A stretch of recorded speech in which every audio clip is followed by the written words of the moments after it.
Hey, folks, we are live for a third experience on day 5 of the Family Business Life 9-day transformation challenge. We are on LinkedIn Live, we are on YouTube Live, we're on StreamYard Live.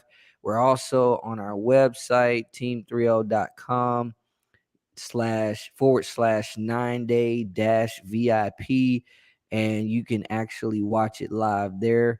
We got some live going on. Plus, if you're watching this on demand, you can go to LinkedIn, you can go to YouTube, my YouTube channel, at Leo Simpson the second, which is Leo Simpson II, and check that out and be able to connect with it. I also want to say, just as a reminder, in appreciation to Awareness Elevation, who's partnering with me in this effort with Team 3L in the launch and execution of this 9-day transformation challenge. And they are some exceptional partners behind the scene. They've also been excellent in the beginning of this transformation challenge, because day 1, 2, and 3 they brought some fire of contribution. Plus, we'll have one of those folks on day 7 for the last VIP Q&A experience. And so today, on this second VIP Q&A experience, I have a wonderful guest who I'll talk about in just a moment. You see him, but you don't necessarily know him. um when it comes to what we're doing in this session, if you are watching live and you want to throw something in the chats to ask some questions to us, maybe you've been following some of the past content and you want to ask a question, throw it in the chat. We'll certainly tackle that question in our conversation. But we really want to focus on question and answer from a VIP level, meaning that this is really a high level thought process of Q&A that we want us to think about, meaning question and answer is the essence of challenge for transformation. And in many instances, it's the questions we're asking ourselves that are more important than the questions we're asking other people. It's the questions we're asking of the situations and evaluation of the circumstances that are really important, and even the answers we're pursuing, not just to have the answers, but what do we do with those answers. So I want to go ahead and start talking with my guest and engaging him. Let me give you some background of our connection so you can then get some perspective. Let me just use this term first.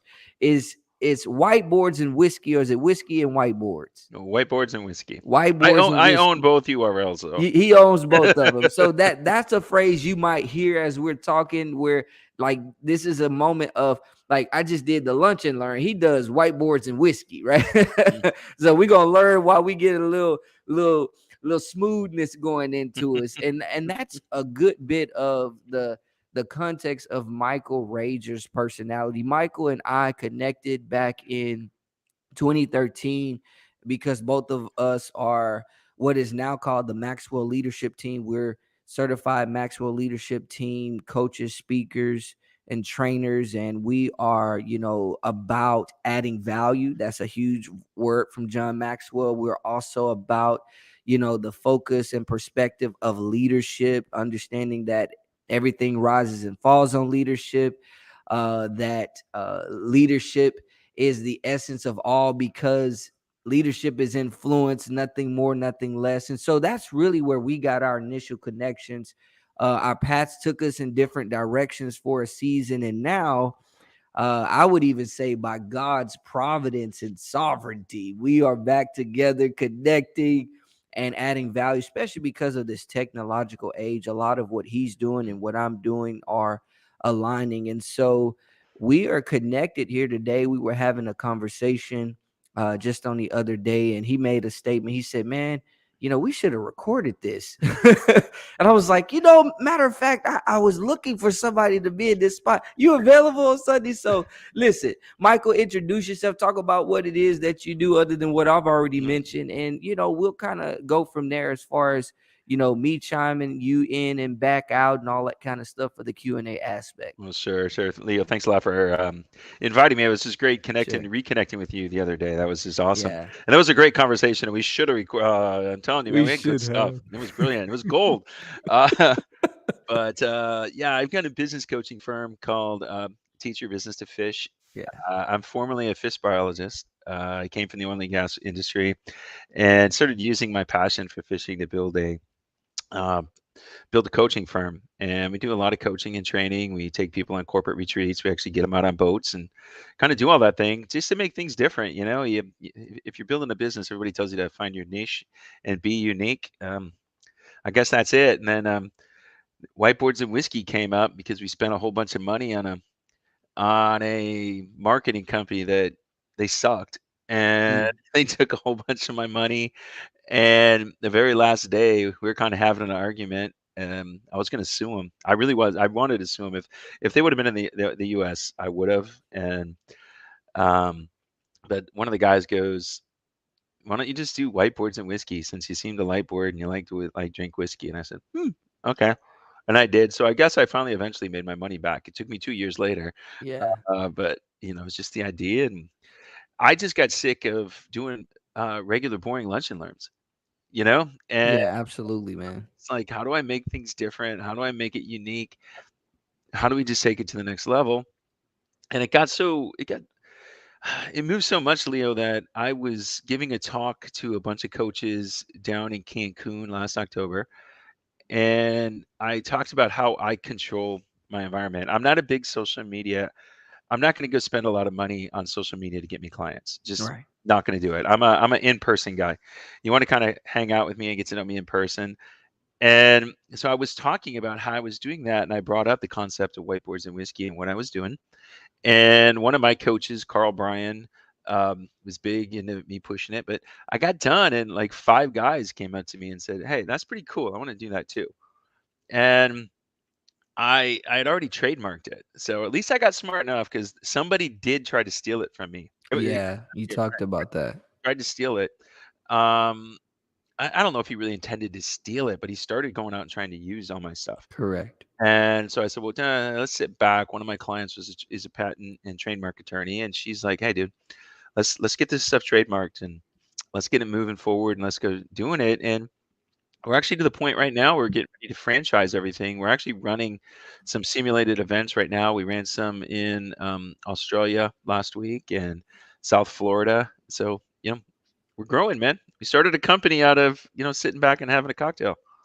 Man, one of the things I really love about that concept that you just mentioned is the importance of being able to identify the opportunities in obscure moments, Hmm. right? You even talked about how like you were going to sue these people. You were in the process of suing them. Like Yeah. you talked about it Yeah. in our conversation, and it was like, yeah, it's probably not as advantageous and so on and so forth. You would have won the case, Right. but being able to actually collect and things that sort was a whole nother deal. And then I love this piece that you said at the end of it all, you still came out with this idea that's probably going to provide you so much financial value, even though it wasn't necessarily intentional for them. So you did Hmm. get some value.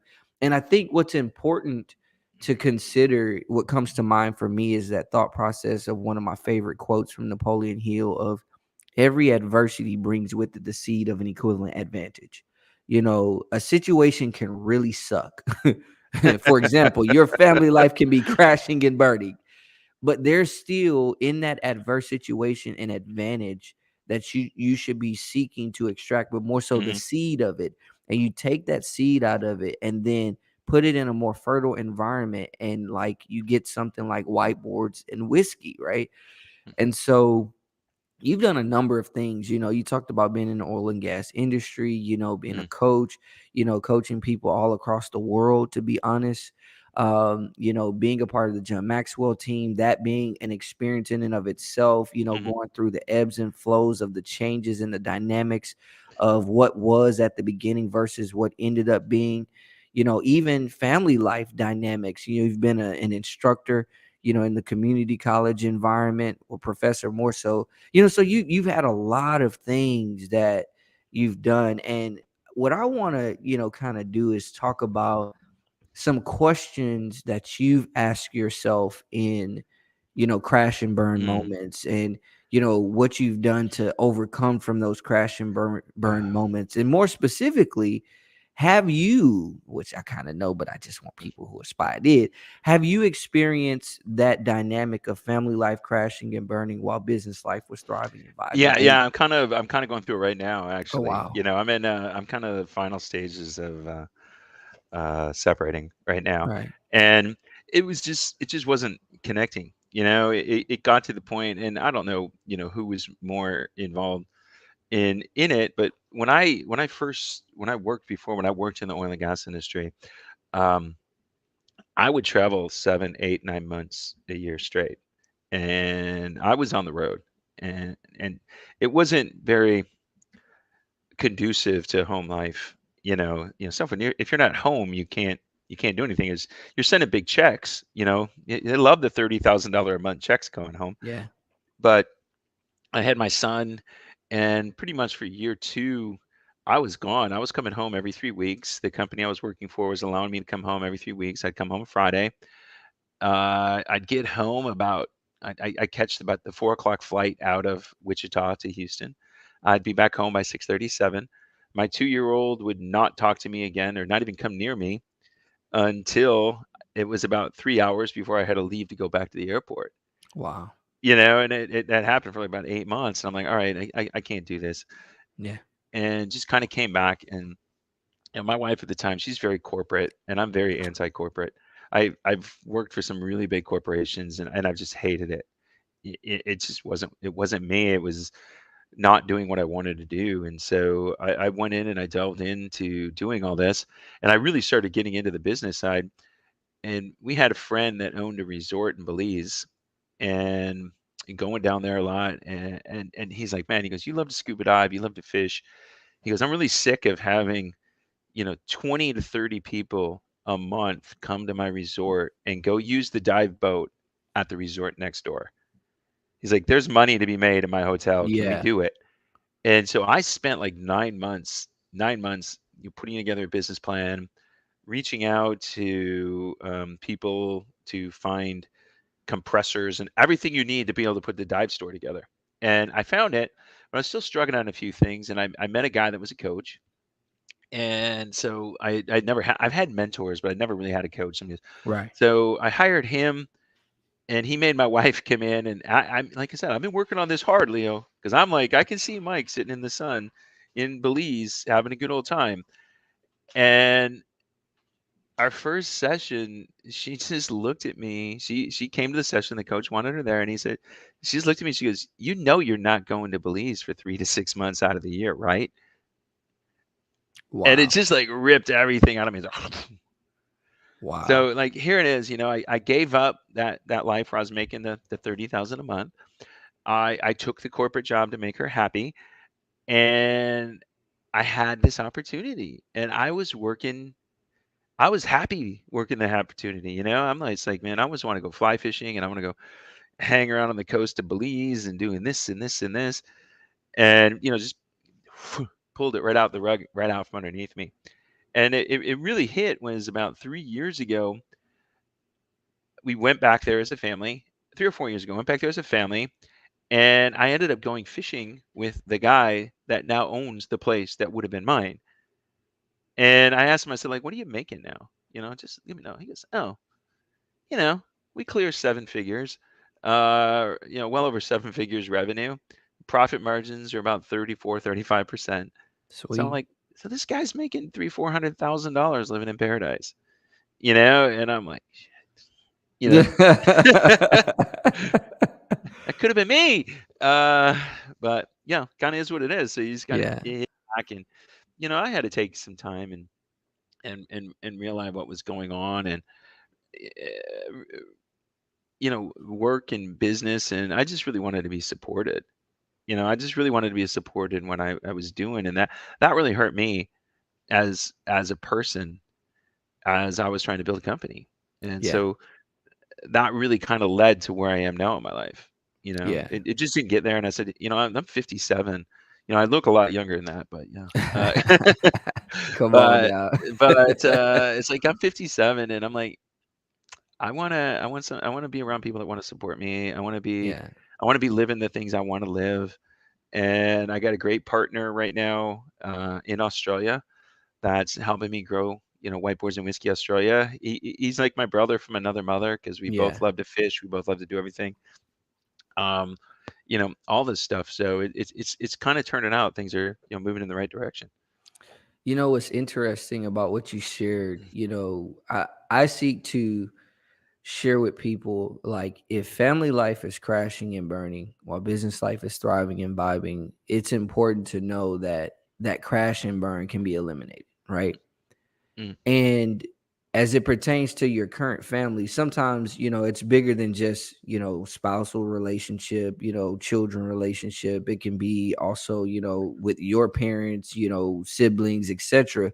But regardless, especially at the level of the spousal relationship, there's got to be a mutual commitment yeah. to supporting one another, because that's the only way things work in business when they're thriving and vibing, is where there's mutual support, Hmm. from a systematic perspective, from a strategic perspective, and from a visionary perspective. Like, are we looking in the same direction? I mean, there's a passage of scripture that says, how can two walk together except they be in agreement, right? Hmm.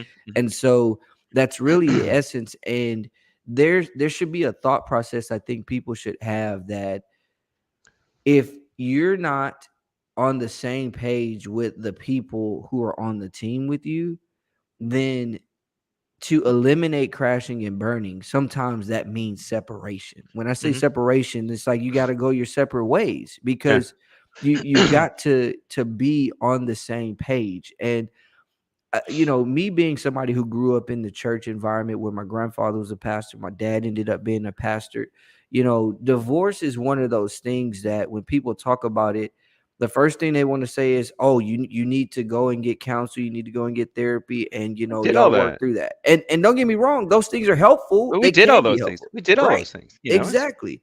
But it's not just that those are end all be all. You At the end of the day, just like I talk about family life and business life being teammates, not opponents, in the context of your relationship, there's got to be an absolute commitment that in our individuality, there is a mutuality that we are going to be teammates and not opponents. And the phrase that I felt, man, I felt it when you said it. You're not doing this for 3 to 6 months out of the year, right? And you talked about the rug being pulled from up under you, and Mhm. it's just like your heart being ripped out of your chest. It's like, man, I could feel that. Yeah, Be- I felt like Charlie Brown going to kick the football yeah, and Lucy and pulling Lucy it just away, pulled dude. it back. He's like, ah. Yeah, yeah, that was kind of the feeling, man. And but you talk about that and you say, a lot of deeper things. And I had a lot of it, a lot of things going again. I don't know, that just didn't seem to be going right for me at that time. You know, I've never had this strong spiritual background that you have. Right. I mean, I was a C&E Catholic growing up, Gotcha. Christmas and Easter. I Before you say that, over on this side, like where we come from, they say Christmas, Mother's Day, and Easter. The okay, CME. yeah, yeah. CME, okay. Yeah, we didn't even do that. Yeah, yeah. But I was like down here when I moved to Texas in 2001. I started going to the church, and it was funny is the guy that married us. I was struggling with some stuff about that, and I thought this guy was my friend, and not just my I went out and reached out to him. I had a couple of things going on in my life, and he never returned my phone call. I'm like, man, Wow. here you are, man. You're supposed to be you were my pastor. You were this guy that married me. You did this and Yeah, this and this, yeah. and I'm just kind of reaching out for a branch, and dude, you just left me hanging. And so I just like that's been my church experience. It seemed Wow. like if I wasn't writing big checks, Wow. uh, nobody Wow. really cared. And Wow. You touched on a big one there, man. See, this is why we're on. I perform weddings as a wedding official, because we Mhm, talked about that. mhm, And I can't tell you how many of the couples that it was funny when you said married us. There's a running joke between wedding officiants. I don't marry people because I only Yeah. married one person, right? Yeah. But anyway, there's I can't tell you how many of the people that I've talked to, they've shared, about how appreciative the opposite experience that you had is what they Mm, had with me. mm. And I make sure to tell each one of them, I say, listen, you need to know that my commitment is launching you on this Mhm, journey in marriage with the greatest confidence, encouragement, and building up. But when you deal with challenges and you feel like you're not sure where to go, mm. call me. Yeah. And I've had probably at least two of them reach out to me. One of them, the husband was completely gone. Mhm. And it goes back to what you're saying. It's like I'm reaching out for a branch here. Yeah. It's not about I performed your ceremony, I was your wedding officiant. It's Mm, about that's a role where you've positioned yourself to now be a source of encouragement and mhm. building up. And so, whether it's from the church side or not, especially with what we do as coaches and Mhm, speakers and whatnot, it's like that's such a vitally important perspective, especially when you start talking about people dealing with family issues, because there are resources today in mhm, many instances that deal with family life and how to really enrich it in certain ways in the context of business life, but not in the extent that we have with all of the things that we can access for building your business, making it profitable, and all those mhm. types of things. So it's so much more important to have that. And tell me this, with where you are, but also what you've experienced, like what would have been the value of, just for example, that pastor friend, the one who was your wedding officiant, responding back to that call and saying, "Hey, let's get together and see if we can really help you now." Like, what would Mm. have been the value of that and the experience post that? Uh, I may be in a different situation right now, Right. which what's going on there. I'm not complaining. I like the situation I'm in right now. I must say I really like it. I got you. It's everything around me. My my my my pool of friends have changed. The people I'm Yeah. hanging around with have totally changed because I kind of got back into being Mike because I lost I lost myself trying to be the person that she wanted Mm. and quit being the person that I was. And now that I don't have that stress to try to do that, I just kind of go out and be me. And I realize that hey, I'm an okay dude. You know. You introduced something here. I love that you said this, because at the core of any relationship is understanding if you're being asked to do something and be something that you're not. Hmm. And what you just communicated is that you were being asked to not be Michael, Hmm. right? That's asinine, basically. You Yeah. know, I don't think it was on purpose. right, right. It really wasn't. It Absolutely. wasn't on purpose and intentional. And because our backgrounds were so different. I was the white dude, you know, mom's a bartender, dad's a cop from Detroit. And she was the black lady from the Caribbean, the youngest of 14. Mm, Totally different, totally different cultures and stuff like that. And, it was cool. A lot of great things that happened. I mean, man, we got a great kid. My son's awesome. And, stuff like that. But it was, I kind of just felt that pressure. It was never pushed on me, but I felt that pressure to try to fit into that corporate ladder, that corporate place mhm. that I never wanted to go to. I never liked it, never wanted to be there. Man, that's interesting. So, like, I kind of want to tease something out, Mm, and that is, you talked about being something you're not, right? And there's this other layer to it. And here's what I kind of want to bring in. I talk with you about the fact that one of my books is entitled "I Hate My Wife," right? And the reason it's entitled "I Hate My Wife" is not because I hate her. right? The subtitle is A New View on Hatred in Marriage. I always ask this question to people when I'm kind of talking about it. I say, is it possible for hatred to, create and bring about betterment in marriage? And, it kind of stumbles people, right? Mm-hmm. And the reason it does is because they're like, hatred, like, is that ever a good thing? Well, the reason I ask this, because I didn't use this example of, I say, okay, so let's say you got this bridge that you're on, and you come to it, and you come to the edge, and there's somebody standing there and say, hey, if you step off of this bridge, you're going to plunge to your death. I say, what are you likely to do? Some people say, hey, I'm gonna step back. Some people say, I'm just gonna get away from it. And some people say, I'm gonna just run like the wind.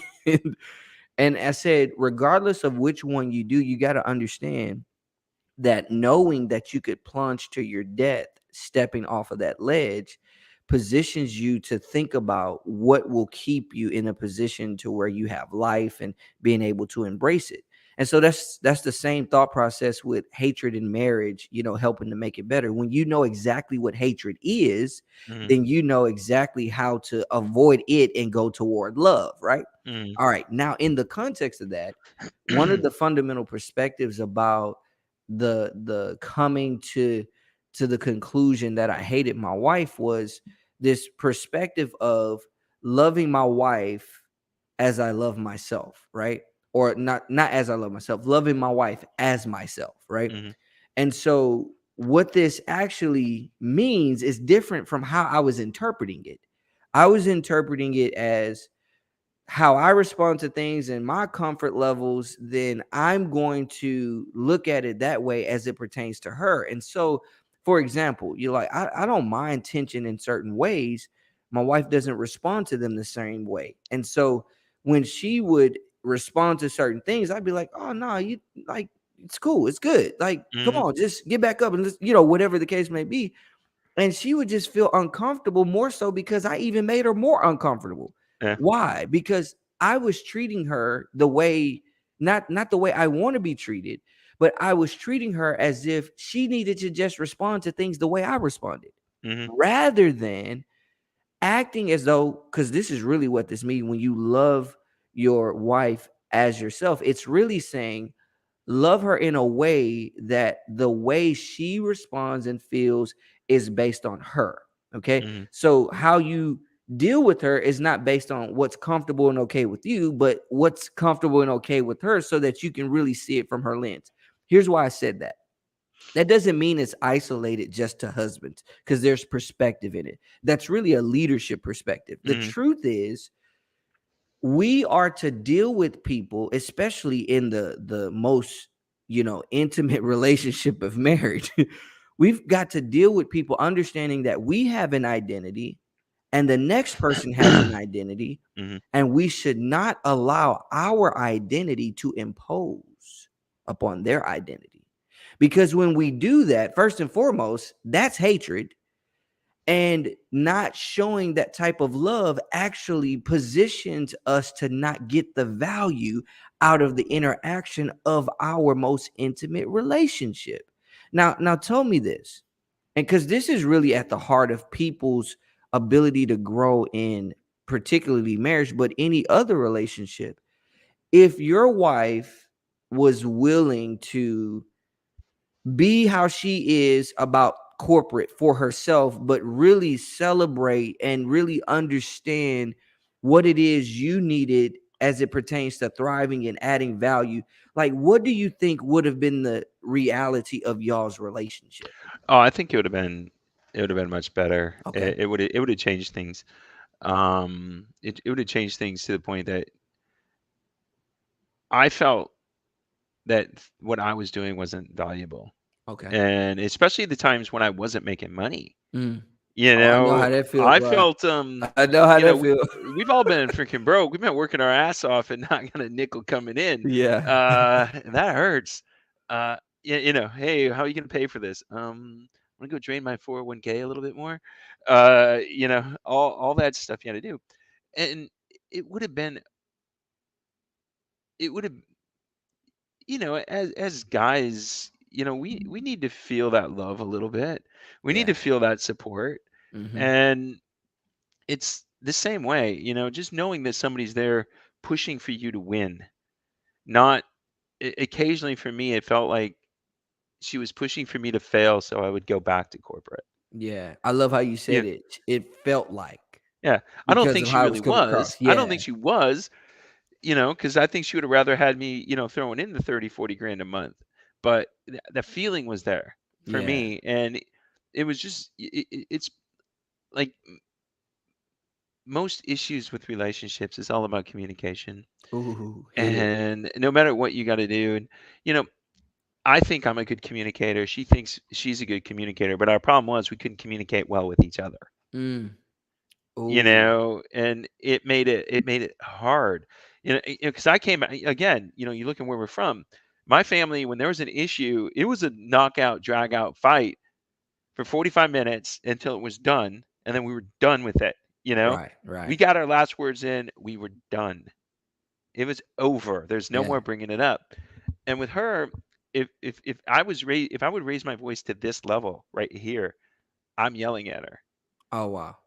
and she would shut down.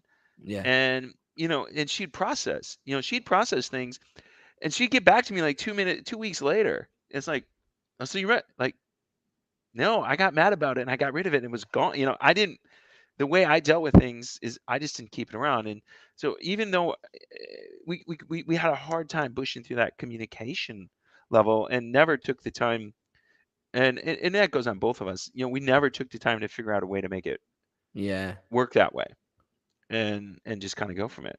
Yeah. Man, there was a couple that I was coaching, and I'll put this on the record. People will reach out to me and they'll ask me, "Hey, do you do marriage counseling?" I say, "No, I do marriage coaching because I'm not counseling people Mhm, necessarily. What I'm doing is, I'm really dealing with how are you engaging, mhm, and is this effective? And I mean, that's what we are. We're coaches, man. mhm, Like I really think we got some of the best coaching, training, and development, right? And so, as coaches, what we're looking at is like how you're interacting obviously isn't producing. And I'm not trying to tell you, find out really how you feel and things of that sort. I'm looking at, all right, how to help you get on the trajectory that you need to be on. And so, what I tell people is I'm not a marriage counselor, I'm a marriage coach because I'm focused on like identifying what your issue is in order to get you on the trajectory and the course that you want to be on to actually achieve and pursue what is valuable. So here's what I was dealing with one of my clients, and this was so cool because like working with them I got this very unique picture. Because see, here's the cool thing about coaching, everything is fair game. Counseling, you kind of got to deal with the perspectives and the principles and but with coaching what you're looking for is the thing that will connect with them. And in a lot of instances, the thing that will connect with them becomes something that you can replicate for your other mhm, clients that you serve. So we were talking about communication. It's mhm, interesting you brought that up. And man, the first like one or two sessions, we were kind of going through this, dedicated course of, approach that we had agreed upon. And there was this question asked, so are we going to be able to kind of go from this angle and so on and so forth and kind of just talk about things and whatnot? And I said, well, absolutely, we can do that. What I'll do next time is we'll shift and we'll kind of approach it from this angle. Bruh, they wanted to just let it go. I mean, they wanted to just let everything blow. Not even like a therapy session. They just wanted to say how they felt because they want Pastor Leo to be able to help them, right?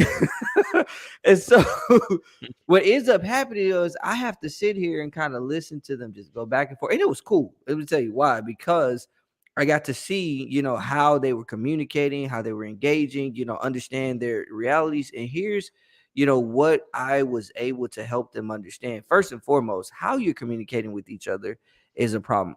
Also, understanding how each other communicates was a mhm, problem. But mhm, one of the biggest things was, and this is what a lot of married couples would really benefit from, is having a one view of how communication works for both. And so what we Mhm. did was I started communicating to them the importance of a picture, Mm, right? And in the sense of a picture, I said we got to look at pictures from the more so the phraseology of image, right? And the reason image is because you get into imagination, right? And when you think about the issues that y'all are arguing and going back and forth about, generally, we're always saying, "Oh, that don't make sense," and I'm not understanding. That's not clear. Blah blah blah blah. And as soon as we get it, the first thing we say, "Oh, I see." mm, Right? Because we're exchanging words. Once we get it, we say, "I see." You know what we're really saying? I got the picture, right? yeah, So what I began to focus with them on was like, don't focus on what you're saying to each other or even how it feels. Focus on the picture that's emerging for you all so that that picture becomes the very context of making sure we both are looking at the same thing, right? yeah. And so when you deal with communication, to be honest, that's really what we're doing with our clients on the business side. But when we learn how to then translate that from, and man, I'm getting into some of the other stuff over being the lunch learn, but y'all figure it out when y'all get there. When you learn to translate that from business into the family life, and there's a personal commitment and a personal responsibility to see the value of those things and embody them, it changes the game to where, like you said, the issue was communication. And if we would have, and you didn't say this, but I'll just say this because this would be beneficial for other people. If we would have focused on making sure we saw what each other saw independently so that we can see it interdependently and mutually, it would have changed the game. Would you agree with that? Oh yeah, yeah. It's just you know getting on the same team Yeah. is what it's all about, and Yeah. and staying on the same team. I'm seeing it. I got a client right now. Biggest issue right now is internal communication. Yeah. It's we've got to be able to share that, and we've got to be able to sit down and work it out. And everybody brings their own communication style to the party. It's all right. You got to sit back and understand really what's going on. And Mhm. sometimes as we get hot and we get hostile and we get pissy about stuff, we just start worrying about us and the way we Yeah. communicate and what's important to us.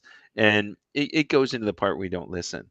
And we look into the point that communication, 50% of communication is listening, not Yeah. talking. And we like to focus on the talking part. Yeah, Absolutely. the, So, the what's the the talking part's more fun, man. what's the craziest thing about being a coach? They tell you have to do what more than anything? Oh, listen. It's Absolutely, listen, man. it's listen. But, it's different, and here's where it gets to, and I think you're saying a relationship is you gotta be able to tell people the hard things. Mm, And, if you really are gonna be in a really deep relationship, an intimate relationship, you better be telling the partner the truth. Um, you suck at this. One of my best one of my best coaching experiences, my one of my best coaching days, there was a guy, early pandemic, companies kind of growing right then because they did a lot with sanitation and stuff, sanitization, they sanitize stuff, yeah, and they were sanitization. growing, That's and what it is. and Sanitization. yeah, and he was really scared about this thing, and he's like making a lot of bad decisions out of fear. And I could see his wife's shadow off the side because she was Yeah. sitting there listening to the coaching session. And he just started going and he started whining. And I hope I don't offend anybody in your room. And I look at him, I go, dude, don't be a pussy. Wow. Go up and win for your family. Wow. And I saw his wife punch him in the arm and go, yeah, don't be a pussy.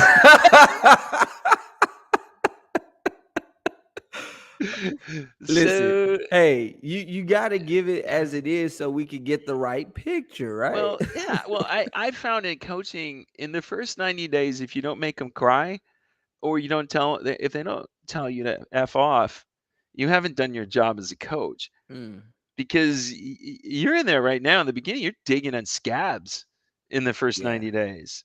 It's like I know I'm gonna have one of those calls tomorrow. I got a guy that, I'm helping him do some marketing and I'm sending it out to my person. And he's kind of he keeps throwing more and more. And I'm like, dude, this is your job. I'm just helping you doing it. And I'm not charging you extra, and he threw at me a message today through email, but I need you to do this. And my question tomorrow when we have our coaching call is going to be, but that's not my job. Yeah. My job is to make sure you get it done. It's Yeah. not for me to do it. Because if you want me to do it, my $300 an hour rate becomes 600. Mm, I don't care. I'll go do it for an extra 300 bucks an hour. You want me to go do it? And it's going to be expenses too. But and you just got to look at it, but you've got to, as a coach, my job is to not make you feel good about yourself. My job is to keep you from going bankrupt. And you know the guy that trained us. Uh, he and I got in an argument once because he didn't like the way I coached. yeah. I coach much more like Paul versus Christian. I kind of mentor and push, because a lot of times people were coming to me where they got about 6 to 8 more months and they're going to be out of business. That's about the Yeah. time they'd hire you. It's like it's getting critical, and I can't sit here and go, well, Leo, how are you thinking about that? Yeah. Or it's like, no, Leo, go do this now. It's just like being on the football field. I mean, I didn't play football, Absolutely, I played man. baseball. And my coach wouldn't come out when I was pitching and say, how do you feel about throwing the curveball? You No. know, it, it was like, dude, is your curveball working or your fastball working? Fastball. All right, good. Fucking throw your fastball, damn it. And Absolutely. they're out there, as one of my coaches used to say, is like, look, if you don't listen to me, I'm going to shove my size 10.5 up your back end. Yeah. Man, you know, and you got to kind of be that guy every once in a while. But when they hit that new stride, you got to help them celebrate as well, you know, and you that's you really important. hit the nail on the head when you talked about the type of coach you are, right?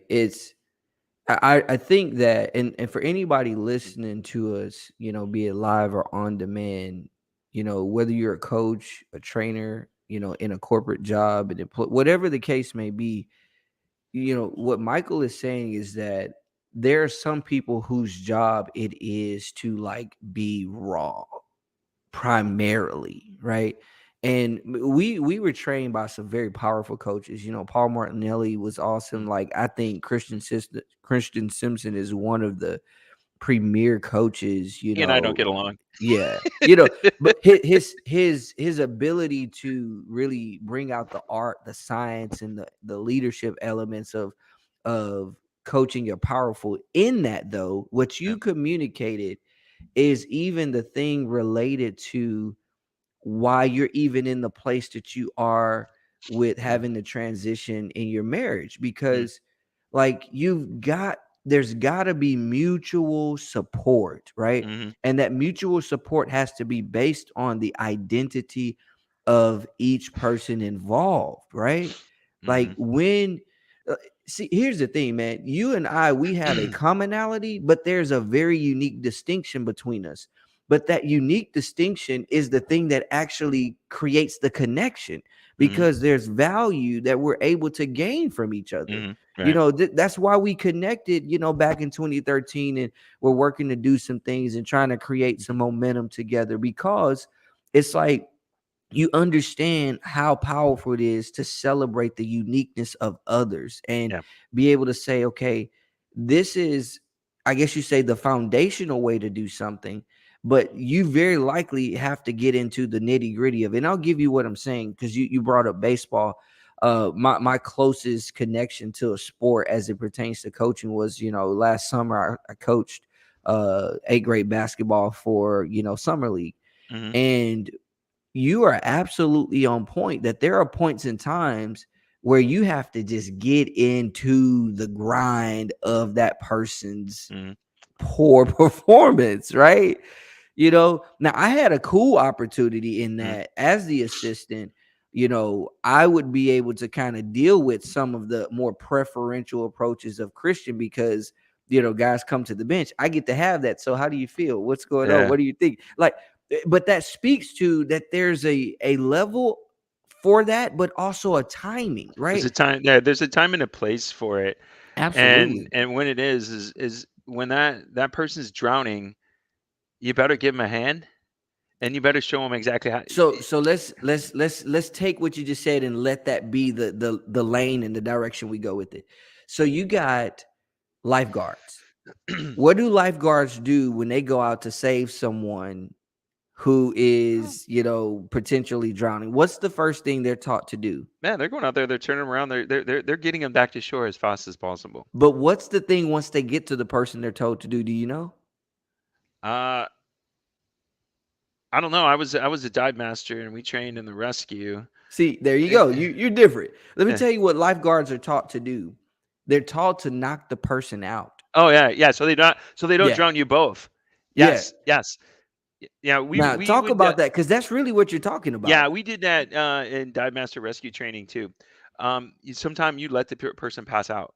You let them go until they passed out, because the problem is if they're still wailing and flailing and doing everything you want to do, there's a chance they're going to hit you. And when somebody's in that panic situation, they're much stronger than they normally are. Adrenaline and everything's going. Mm-hmm. And if they knock you out, now we got two rescues. Yep. We got two. Yep. We got two deaths. Yep. Um, and that's the thing you had to look at is it's not time to be nice. It is right now. It's time to get it done. That's the And best way to be kind, to be honest, oh because yeah, you know the dire reality of the situation. yeah, yeah, exactly. But that's where it comes to hiring the right coach and where Mm. you are. The way Christian coached, and I thought it was marvelous. If you were a dude, running a $50 million company, you're the CEO, and there's a lot of things going on, and you didn't have to worry about it. A lot of my clients are like, I gotta make it. I have got to make it for the next 8 months, 9 months, 10 months to get over this hump. And I get it. Your head gets in the way, and you still got to do that. And we throw the leadership aspect on it. 90% of the time when things are going wrong is poor leadership, Mm. but they don't know it. They just know that they're not making money. They know that their wife's pissed off at them. They're missing their kids' baseball games. Mm. That's that's what's going on. They're like, fix that. Fix my cash flow issue. Yeah. Fix this, and this. And that's what I got to come in and fix. And then we worry about the other stuff. Yeah. Yeah. There's a time you got to move it. And I did a training for a coaching company right about this time last year, and it's talking about going in triaging the business. You need to go Mm. in and triage what's going on, or what are the most important things. Because here's what gets me on the coaching business right now. Everybody's a marketing guru. Mm. Let me go in and, oh, Mike, we're gonna get your marketing.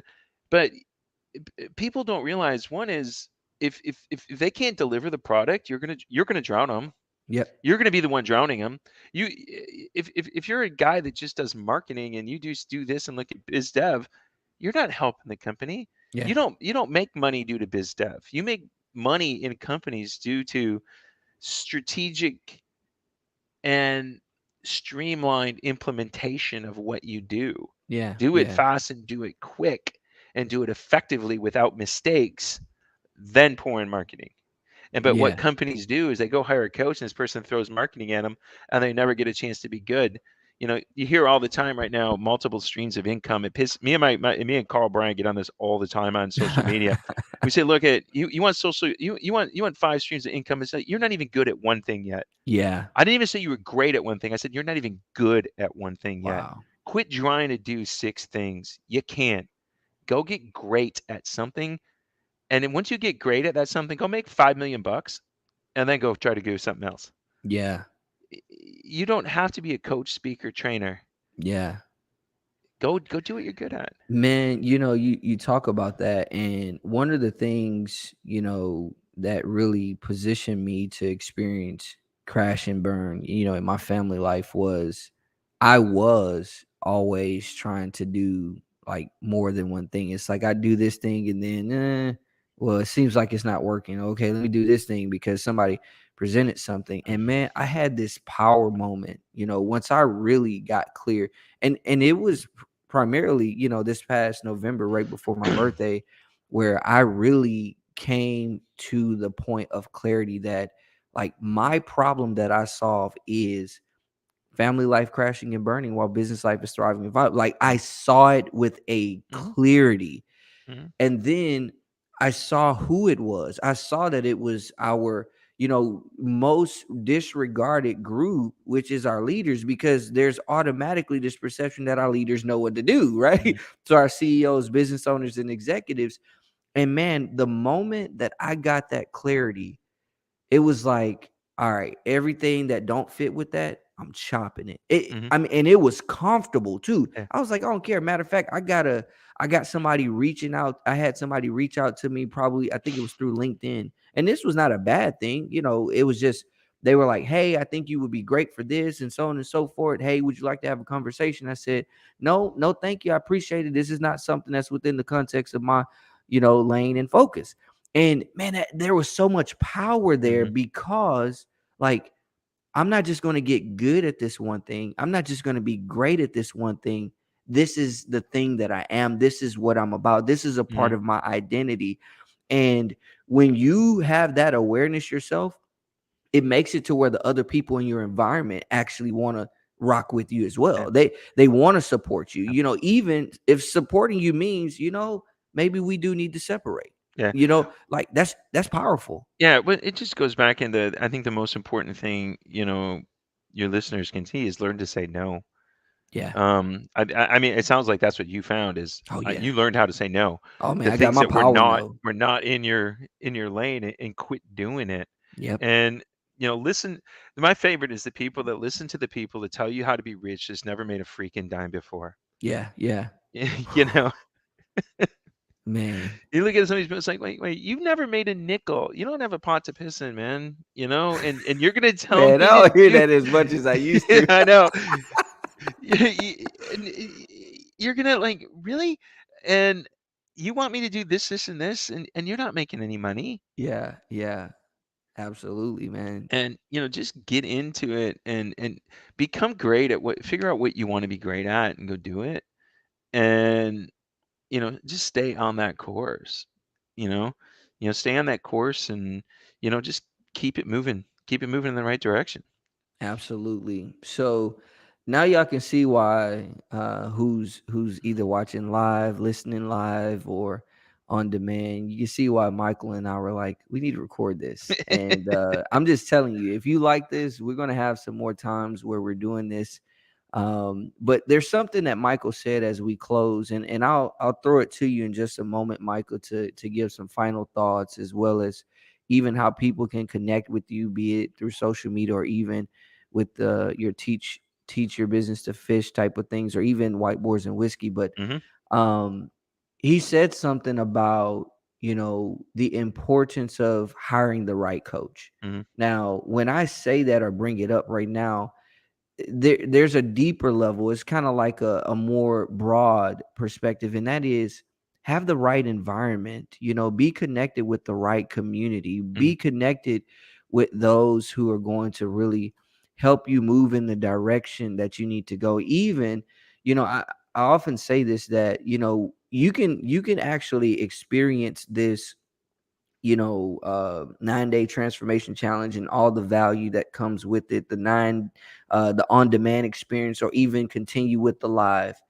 and you can get a lot of growth out of this. I mean, you're going to make some leaps, but you're likely not going to make quantum leaps until you get yourself into an environment where you're going to be able to leverage the growth of others that may not even be consistent with yours, to where you can begin to proactively grow through the growth of others. And that's even what we as coaches do.